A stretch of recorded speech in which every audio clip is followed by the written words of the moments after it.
आज एक बहुत सुंदर विषय बांटने जा रही हूँ।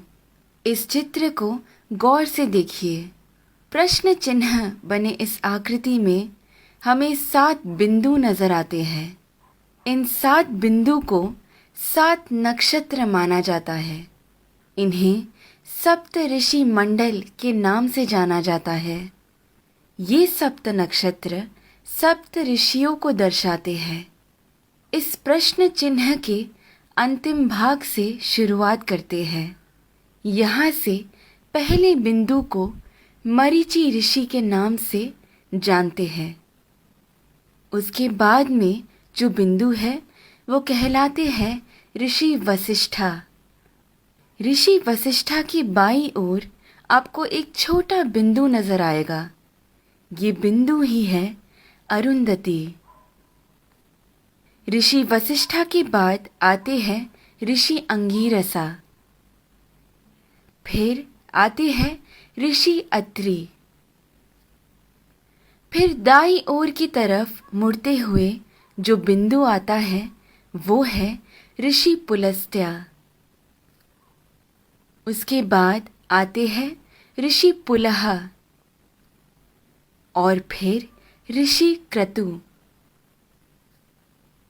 ऋषि पुलह और क्रतु के अंतर को 5 गुना मिलाकर नीचे की तरफ आएंगे तो वहां बसे हैं ध्रुव नक्षत्र।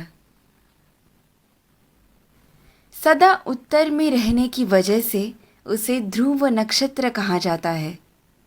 इंग्लिश में हम इसे नॉर्थ स्टार के नाम से जानते हैं। बाल्यावस्था के ध्रुव नक्षत्र अगर उत्तर में बसे हैं तो वृद्धावस्था के अगस्त्य नक्षत्र दक्षिण में बसे हैं। अगस्त्य और ध्रुव नक्षत्र हमेशा उसी स्थान पर ही पाए जाते हैं। इन दोनों के बीच में मौजूद आकाश गंगा सतत घूमती रहती है। इस कारण से हमारी धरती अक्ष के ऊपर घूमकर घूमती रहती है। ये सच है कि सारा जगत भगवान के इर्द गिर्द घूमता रहता है, लेकिन वो हमें कभी नजर नहीं आ सकता। भूमि के अनेक कालों में से उसे 4 काल में छांटते हैं। ऊपर नजर आ रहा पीठ के बल सोया हुआ प्रश्न चिन्ह के आकार में बना हुआ सप्त ऋषि मंडल हमें वसंत ऋतु में ठीक ऐसे ही नजर आता है। आगे बढ़ते हुए शिशिर ऋतु यानी ठंड के मौसम में हमें सप्त ऋषि मंडल ऐसे नजर आता है। फिर शरद ऋतु में जब सारे पत्ते झड़ने लगते हैं तब सप्त ऋषि मंडल हमें ऐसे पीठ के बल सोया हुआ प्रश्न चिन्ह के आकार में नजर आता है। और फिर ग्रीष्म ऋतु यानी गर्मी के मौसम में हमें सप्त ऋषि मंडल ऐसे शीर्षासन कर रहे प्रश्न चिन्ह के आकृति में नजर आता है।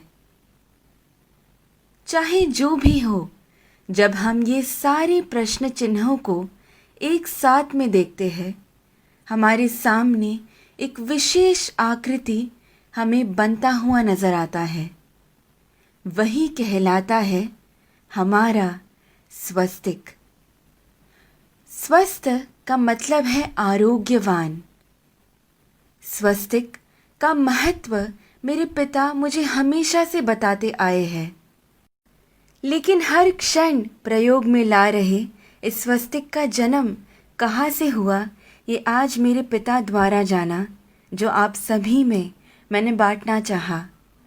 ध्रुव नक्षत्र को देखते हुए हमें ये मालूम होता है कि हम पूरी जिंदगी जिस दिशा की ओर बहते जा रहे हैं वही है उत्तर दिशा।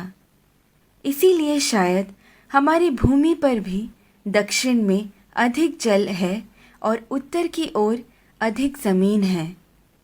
इस विषय को इतनी सुंदरता से वीडियो के रूप में बनाकर आप सभी को समझाने का श्रेय जाता है मुक्ता जी को। धन्यवाद तत्परा अहोरात्रा।